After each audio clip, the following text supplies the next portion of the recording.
Shtetet e Bashkuara kanë akuzuar Rusinë për sjellje të pakujdesshme pasi një dron amerikan u rrëzua në detin e Zi pas përplasjes me një avion luftarak rus. Para përplasjes, 2 avion rus kishin lëshuar karburant në rrugën e ndjekur nga droni, veprim për të cilin SHBA thotë se ndolli në hapësirën ajrore ndërkombëtare.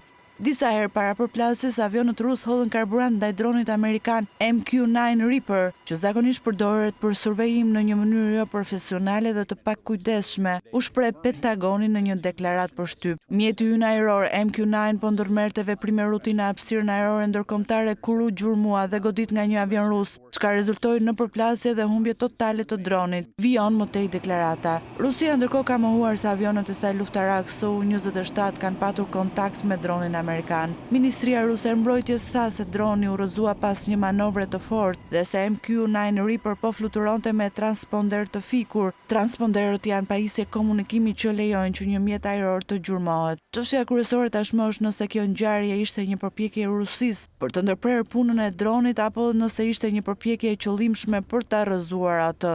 Incidenti vuri në dukje rreziku në rritje të përballjes direkte mes Rusisë dhe SHBA-s mbi luftën në Ukrainë. Për të protestuar kundër lëvizjes, SHBA thirrri ambasadorin rus në Washington, Anatoli Antonov. Pas takimit media ruse raportuan se Antonov kishte thënë se Moska e konsideronte incidentin si provokim dhe se aktiviteti i papranueshëm i ushtrisë amerikane në afërsi të kufijve rus ishte shkak për shqetësim. Që kur Rusia ndërmori pushtimin në Ukrainës, SHBA dhe Mbretëria e Bashkuar kanë ndërmarrë fluturime survejimi dhe zbulimi mbi detin e Zi, duke vepruar në hapësirën ajrore ndërkombëtare.